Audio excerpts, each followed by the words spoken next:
আসসালামু আলাইকুম প্রিয় শিক্ষার্থীবৃন্দ, আশা করি তোমরা সবাই ভালোই আছো। আজকে আমি যে অঙ্কটি করব সেটি হচ্ছে তোমাদের চতুর্থ শ্রেণী গণিতের পৃষ্ঠা নম্বর হচ্ছে 133। 133 পৃষ্ঠার আমি অঙ্কগুলো করব। এটা কিন্তু অনুশীলনীর অঙ্ক, আর এটি হচ্ছে তোমাদের অধ্যায় পরিমাপ, অধ্যায়টি হচ্ছে দশম অধ্যায়। ঠিক আছে, চলো আমরা 133 পৃষ্ঠার যে অঙ্কগুলো আছে তার মধ্যে 1 এবং 2 নম্বর অঙ্কটি আমি এই পর্বে করব। ঠিক আছে, 1 নম্বর অঙ্কে দেখো, এখানে আমাদের ক্ষেত্রফল নির্ণয় করতে হবে। আমাদের 3টা চিত্র দেওয়া আছে, 1 2 3।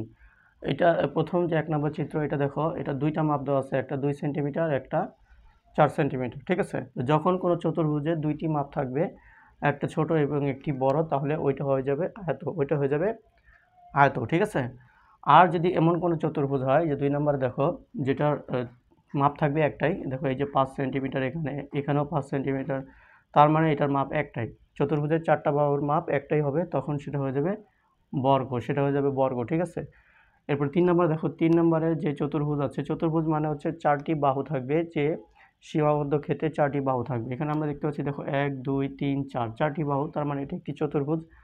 আর চতুর্ভুজের যখন 2টি মাপ থাকবে তখন সেটা হয়ে যাবে আয়ত। ঠিক আছে, তো চলো আমরা 1 নম্বরের সমাধান করি। তো আমরা বুঝতেই পারতেছি, যেহেতু 1 নম্বরে 2টা মাপ, হ্যাঁ, তাহলে এটা হচ্ছে আয়ত। 2টা 2 রকম, একটা 4, একটা 2, একটা ছোট, একটা বড়। যেটা ছোট সেটা হবে প্রস্থ, যেটা বড় সেটা হবে দৈর্ঘ্য। তাহলে আমরা লিখব যে 1 নম্বরে আমরা লিখব যে চিত্র হতে পাই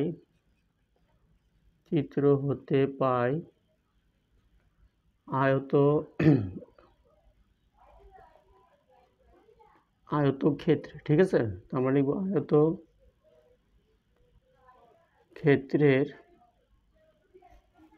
দৈর্ঘ্য হচ্ছে বড়টা, বড় কত, 4 সেন্টিমিটার, 4 সেমি। ঠিক আছে, আচ্ছা, আরেকটা মাপ আছে 2, সেটা হচ্ছে ছোট, যেটা ছোট সেটা হচ্ছে প্রস্থ। প্রস্থ কত আছে, 2 সেমি, 2 সেমি। তাহলে ক্ষেত্রফল আমাদের নির্ণয় করতে হবে। তাহলে এখন আমরা ক্ষেত্রফলের সূত্রটা লিখব, অতএব ক্ষেত্রফল। তো আমরা জানি আয়তক্ষেত্রের ক্ষেত্রফলের সূত্র হচ্ছে দৈর্ঘ্য গুণ প্রস্থ, দৈর্ঘ্য গুণ প্রস্থ। তাহলে দৈর্ঘ্যের মান কত, দৈর্ঘ্যের মান হচ্ছে 4, গুণ প্রস্থের মান কত, প্রস্থের মান হচ্ছে 2, 4 আর 2 গুণ করলে হচ্ছে 8। যেহেতু এটা ক্ষেত্রফল, তাহলে বর্গ লিখতে হবে আমাদের, আর আমাদের এককটা কি, সেমি, তাহলে বর্গ সেমি। এটা কিন্তু আমাদের উত্তর। তোমরা কিন্তু এখানে উত্তরটা 8 বর্গ সেন্টিমিটার লিখে দেবে। ঠিক আছে,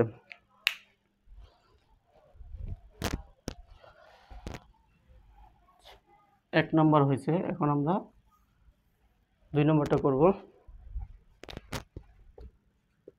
তো 2 নম্বর আমরা লিখব যে চিত্র হতে পাই।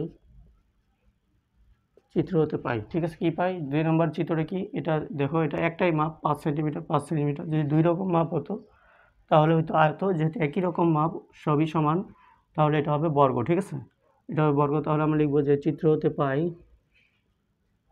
বর্গের এক বাহুর দৈর্ঘ্য। বর্গের সবসময় এক বাহুর দৈর্ঘ্য হয়। ঠিক আছে, এক বাহুর দৈর্ঘ্য কত, 5 সেমি, 5 সেমি। ঠিক আছে, আচ্ছা, তাহলে এখন আমরা ক্ষেত্রফল নির্ণয় করব। অতএব ক্ষেত্রফল, বর্গের ক্ষেত্রফলের সূত্র কি, এক বাহুর দৈর্ঘ্য, এগুলো তোমরা মুখস্থ করে ফেলবে সূত্রগুলা, গুণ এক বাহুর দৈর্ঘ্য। তাহলে বর্গের সূত্র হচ্ছে এক বাহুর দৈর্ঘ্য গুণ এক বাহুর দৈর্ঘ্য। ঠিক আছে, আচ্ছা, এক বাহুর দৈর্ঘ্য এখানে কত, বর্গের এই যে 5 সমান, উভয় ক্ষেত্রেই সমান, তাহলে এক বাহুর দৈর্ঘ্য হচ্ছে 5 গুণ এক বাহুর দৈর্ঘ্য, তাহলে উভয় মানই হবে 5 গুণ 5। ঠিক আছে, 5 গুণ 5 কত, 25। যেহেতু ক্ষেত্রফল, তাহলে আমরা লিখব বর্গ, আমাদের এককটা কি, সেমি, তাহলে বর্গ সেমি। হ্যাঁ, এটাই কিন্তু আমাদের কিন্তু উত্তর। কত পেলাম, 25 বর্গ সেমি।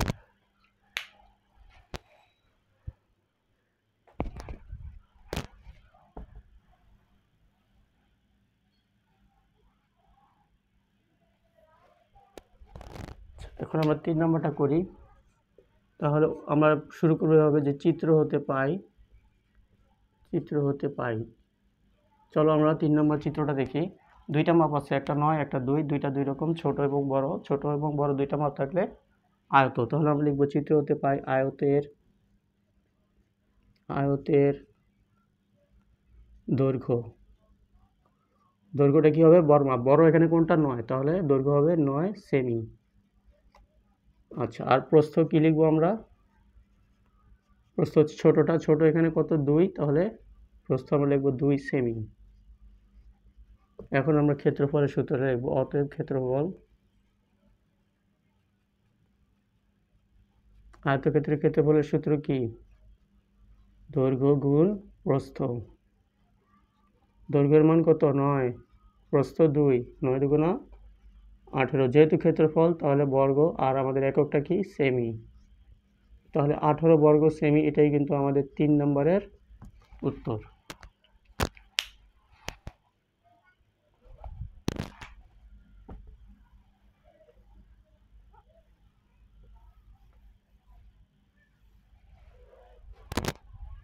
চার নম্বরটা দেখো, সরি 2 নম্বরটা করব এখন আমরা। একের মধ্যে আবার 3টা অঙ্ক ছিল, আমরা 3টা করেছি। এখন আমরা 2 নম্বর অঙ্কটি করব। 2 নম্বর অঙ্কটি দেখো, নিচের ফুল বাগানের দৈর্ঘ্য কত? দৈর্ঘ্য বের করতে হবে। আমাদের চিত্র দেখতে হবে কী কী দেওয়া আছে। চিত্র দেখো যে ছোট একটা মাপ দেওয়া আছে, আর বড় মাপটা আমাদের দেওয়া নেই। আর ভিতরে যে পরিমাপটা আছে এটা আমাদের দেখো 112 বর্গ মিটার। বর্গ দিয়ে বোঝা যাচ্ছে এটা হচ্ছে ক্ষেত্রফলের পরিমাপ। তাহলে আমাদের ক্ষেত্রফল দেওয়া আছে, আর ছোট মাপ মানে প্রস্থটা দেওয়া আছে।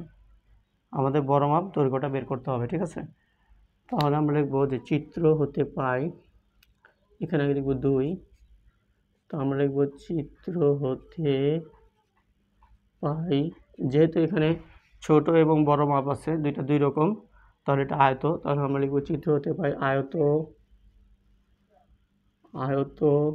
এর প্রস্থ। প্রস্থ কত দেওয়া আছে?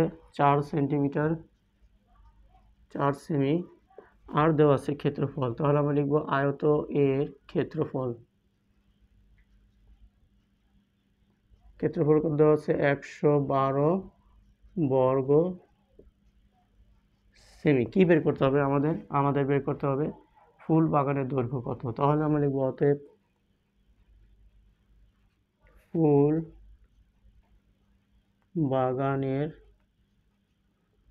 দৈর্ঘ্য, সমান। সূত্রটা কি?